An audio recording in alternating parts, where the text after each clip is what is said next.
আসসালামু আলাইকুম রহমতুল্লাহ। সুপ্রিয় দর্শক, কথার যুদ্ধ যেন থামছেই না। কিছুদিন আগেও জামাতে ইসলামের সাথে বিএনপির কথার যুদ্ধ চলছিল, যদিও জামাতে ইসলাম এ ধরনের তর্কে আর জড়াবে না বলে নিজেদেরকে গুটিয়ে নিয়েছে। কিন্তু এখন ছাত্র সমন্বয়কদের সাথে বিএনপির একটা বাকযুদ্ধ আবার তৈরি হয়েছে।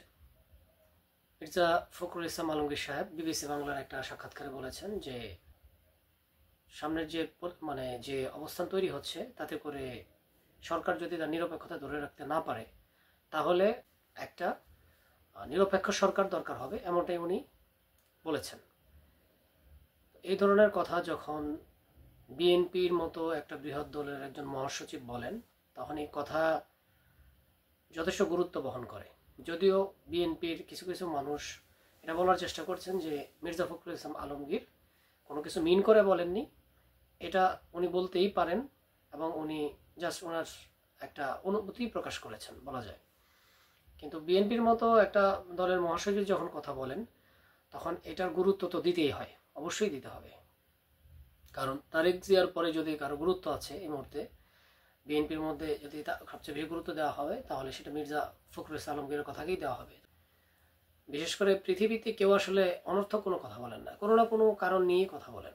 ওনার মনের ভিতরে কোনো উদ্রেক হওয়ার কারণেই কথাগুলো বলেন। বা ইন্টার গভর্নমেন্টের ডাকু টেলিযোগাযোগ উপদেষ্টা নাহিদ ইসলাম এটার খুব তীব্র প্রতিক্রিয়া জানিয়েছেন। উনিও বিবিসি বাংলাকে আজকে বলেছেন যে বিএনপির কথার টোন আওয়ামী লীগের কথার সাথে মিলে যায়।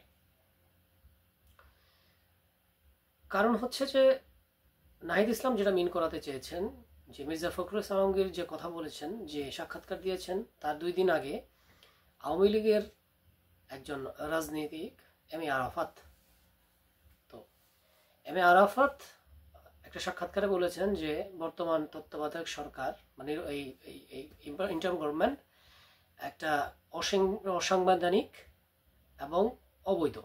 তো সুতরাং এই সরকারের আন্ডারে যদি কোনো নির্বাচন হয়, তাহলে সেটা বৈধ হবে না এবং এটা করা উচিত হবে না।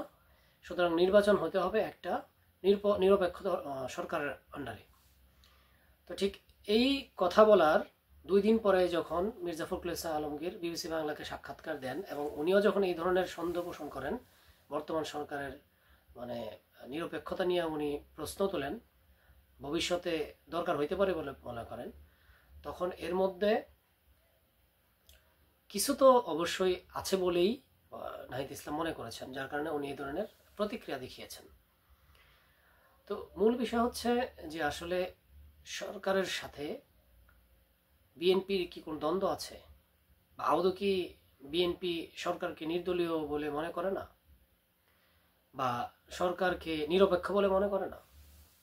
এখানে স্পষ্ট বিষয় হচ্ছে যে আসলে কোনো মানুষ পারতপক্ষে নিরপেক্ষ তো হতেই পারে না, এটা তো সম্ভব না, বাস্তবিক পক্ষে সম্ভব না।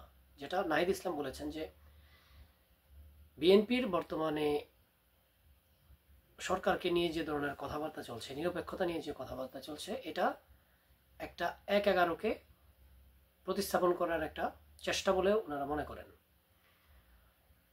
অর্থাৎ 1-11 এবং -2 ফর্মুলা, এই কথাগুলো বিএনপির পক্ষ থেকেই মূলত এই কিছুদিন ধরে চালু হয়েছে। এটা অন্য কোনো দল বলেননি, এটা বিএনপিরাই বলছেন বলেই নাহিদ ইসলাম মনে করছেন এবং বলছেন উনি। তো সুতরাং এই ধরনের একটা কথা যখন আপনি প্রতিনিয়ত বলতে থাকবেন যে বর্তমান সরকার নির্দলীয়, বর্তমান সরকার নিরপেক্ষ নয়, একটা নিরপেক্ষ সরকারের দাবি হবে, একটা নিরপেক্ষ সরকারের দরকার হইতে পারে, এই ধরনের কথা যখন আপনি প্রতিনিয়ত বলতে থাকবেন, তখন একটা কথাকে যখন আপনি সবসময় সবাঙ্গীকে বলতে থাকবেন, তখন কিন্তু এটার একটা গুরুত্ব বহন করবে। তো সুতরাং বোঝাই যাচ্ছে যে বর্তমান তত্ত্বাবধায়ক সরকারের আন্ডারে যে উপদেষ্টারা আছেন, ইনারা বৈষম্যবিরোধী ছাত্র আন্দোলনের নেতৃত্ব দিয়েছেন এবং বর্তমানে যে নাগরিক কমিটি গঠন হয়েছে, সেই নাগরিক কমিটি ওই বৈষম্যবিরোধী ছাত্র আন্দোলনে যারা আছেন তারাই করেছেন। তো সুতরাং তাদের সাথে বর্তমানে যে 2 জন উপদেষ্টা আছেন, তাদের কি কোনো সংযোগ নেই? তো অবশ্যই কোনো সংযোগ থাকতে পারে। তো এর উপর ভিত্তি করে হয়তো মির্জা ফখরুল ইসলাম আলমগীর এই কথা বলেছেন। তো যেহেতু মির্জা ফখরুল ইসলাম আলমগীরের সাথে আরাফাতের কথার কিছুটা টোন পাওয়া গিয়েছে, সেই জন্য নাহিদ ইসলাম এটাকে অনেক বলা যায় যে প্রচণ্ড রকমের প্রতিক্রিয়া দেখিয়েছেন। তো দর্শক, আসলে বলা মুশকিল বাংলাদেশের রাজনীতিতে এই মুহূর্তে যেদিকে যাচ্ছে।